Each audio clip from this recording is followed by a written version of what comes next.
ताज्या आणि सुपरफास्ट बातम्या पाहण्यासाठी स्वराज्य न्यूज मराठीला सबस्क्राईब करा आणि बेल बटन प्रेस करा। यावेळच्या निवडणुकांमध्ये ज्याला ज्याला जे तोंडाला येईल ते बोलत राहिलेला आहे। मग आकडेवारी माहिती करून घ्यायची नाही, परिणाम माहिती करून घ्यायचे नाही। काल माननीय उद्धवजींनी विदर्भातल्या एका सभेमध्ये अत्यंत हास्यास्पद आरोप मोदीजींवर केला की अरे शेतकऱ्यांनो, 1 लाखाचं खत जेव्हा तुम्ही वापरता त्यावेळेला 18% जीएसटी म्हणजे 18,000 रुपये तुम्ही सरकारला म्हणजे मोदींना देता, त्यातले 6,000 रुपये ते तुम्हाला शेतकरी सन्मान निधी म्हणून देतात। अहो उद्धवजी, शेती कधी तुम्ही केली आहे का? शेतकऱ्याला खत किती रुपयाचं लागतं तुम्हाला माहिती आहे का? खतावर जीएसटी किती लागतो माहिती आहे का? खतावर जीएसटी 5% लागतो आणि तो डिस्ट्रीब्युटरवरून डायरेक्ट कन्झ्युमर म्हणजे शेतकऱ्यापर्यंत येताना इतका निग्लिजिबल राहतो। समजा 1 लाखाचं खत आहे, 5% लागला 5,000, तर 1 लाखाचं खत घेणारा शेतकऱ्या शेवटी तो 300, 400, 500 इथपर्यंत खाली येतो एक। आणि सगळ्यात महत्त्वाचं म्हणजे शेतकरी सन्मान योजनेमध्ये ज्या शेतकऱ्याला वर्षाला 6,000 मिळतात तो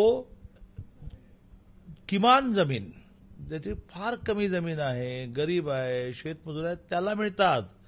त्याला 1 लाखाचं खत बीत काय घ्यावं लागत नाही।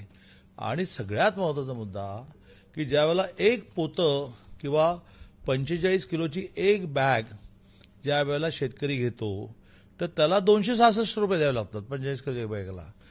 त्याच्या अगेन्स्ट केंद्र सरकारला कंपनीला अनुदान म्हणून 1,561 रुपये 91 पैसे म्हणजे 6 पट पैसे अनुदान म्हणून द्यावं लागतं।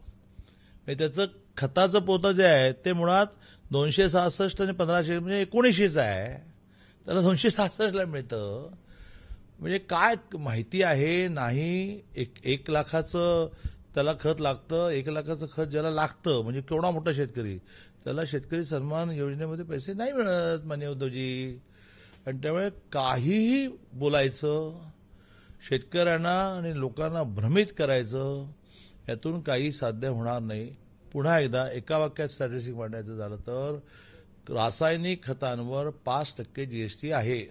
त्याचा एंड युजर जो आहे म्हणजे शेतकरी त्याला करत तो 5,000 रुपये 1 लाखाच्या अगेन्स्ट 100 रुपये 200 रुपये 300 रुपये मिळतो, कारण त्याचा बेनिफिट मधल्या सगळ्या माणसांना घेत पुढे जायचं असतं। आणि प्रत्यक्षामध्ये जे पोतं 266ला मिळतं त्याच्या 6 पट म्हणजे 1500 समथिंग म्हणजे 1,600 रुपये सरकारला शेतकऱ्याला त्या खतापोटी अनुदान म्हणून कंपनीला द्यावं लागतं।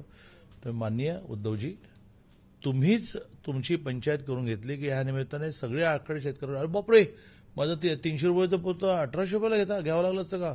1500 देत आहे का अनुदान सरकार? अरे बापरे, 18% नाही 5% द्याय का? आणि मला हार्डली 200, 300, 400 इतकाच जीएसटी बसतो का? हे त्याला माहिती नव्हतं, ते या निमित्ताने माहिती करून दिलं।